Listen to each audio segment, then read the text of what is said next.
এর প্রক্রিয়া অর্থাৎ ভোটার কার্ড ভেরিফিকেশন প্রক্রিয়া।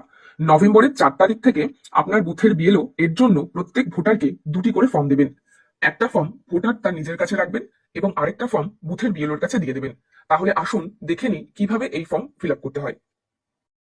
ফর্মটির উপরে লেখা থাকবে এনুমিরেশন ফর্ম, তার ঠিক নিচে লেখা থাকবে আপনার বুথের বিএলওর নাম ও তার ফোন নম্বর। নিচের ঘরগুলির প্রথম ঘরে থাকবে ভোটারের নাম ও তার ভোটার কার্ডের নম্বর এবং ঠিকানা। দ্বিতীয় ঘরে ভোটারের সিরিয়াল নম্বর, পার্ট নম্বর বা অংশ নম্বর, আর থাকবে বিধানসভা ও লোকসভার নাম ও রাজ্যের নাম। তৃতীয় নম্বর ঘরে থাকবে কিউআর কোড। 4 নম্বর যে ঘর আছে সেখানে আপনার যে ভোটার কার্ডের ফটো বা ছবি আছে সেটা প্রিন্ট করা থাকবে।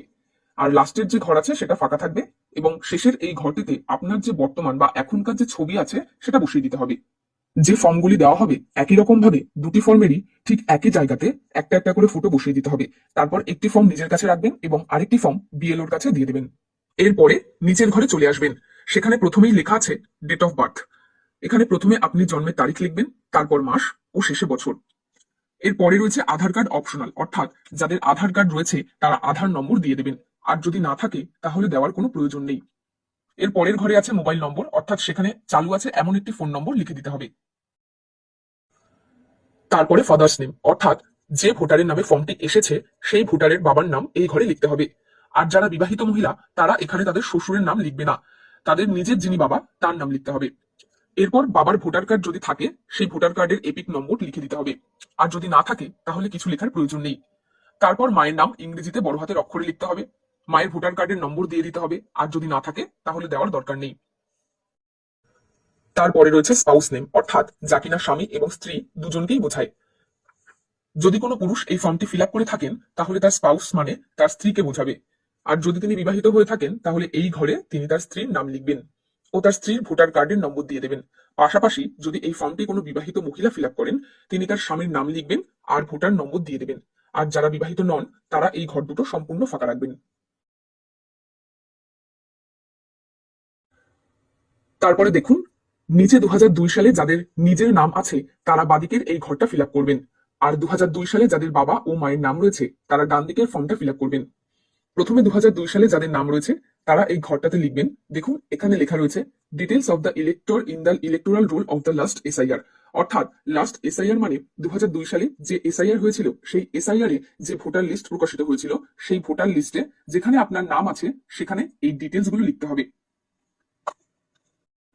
এরপর রয়েছে ইলেক্টর নেম, অর্থাৎ আপনার নিজের নাম যদি 2002 সালের ভোটার লিস্টে থাকে সেই নাম এখানে লিখে দেবেন।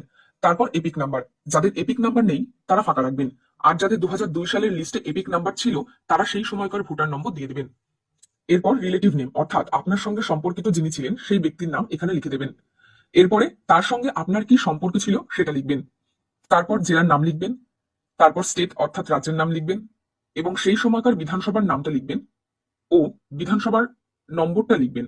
তার সঙ্গে অংশ নাম্বার কত সেটা লিখবেন এবং এসআর অর্থাৎ সিরিয়াল নাম্বার কত ছিল সেটা লিখবেন। এবারে যে ছেলে বা মেয়ের 2002 সালের ভোটার লিস্টে নাম নেই, হয়তো তার বাবা ও মায়ের নাম আছে, তাদের ডান দিকের ঘরের ফর্মটা ফিল করতে হবে। প্রথমে তার নাম লিখতে হবে, তারপরে তার ভোটার কার্ড নম্বর দিয়ে দিতে হবে। এরপর তার সঙ্গে সম্পর্কিত যিনি 2002 সালের লিস্টে থাকবেন তার নাম লিখে দিতে হবে এবং তার সঙ্গে কি সম্পর্ক সেটা উল্লেখ করতে হবে। তারপরে জেলার নাম লিখতে হবে, রাজ্যের নাম লিখতে হবে, বিধানসভার নাম লিখতে হবে, আর নিচে বিধানসভার সংখ্যা, পার্ট নাম্বার লিখতে হবে আর সিরিয়াল নাম্বার। এবং এর নিচে আপনাকে সই করতে হবে। আর যারা সই করতে পারবেন না তারা বাঁ হাতের বুড়ো আঙুলের টিপ ছাপ দেবেন এবং নিচে আপনার বুথের যিনি বিএলও তাকে সই করতে হবে। এই দুটো ফর্মেই বিএলও সই করবেন। একটি ফর্ম তিনি নিয়ে যাবেন এবং আরেকটি ফর্ম আপনার কাছে থাকবে।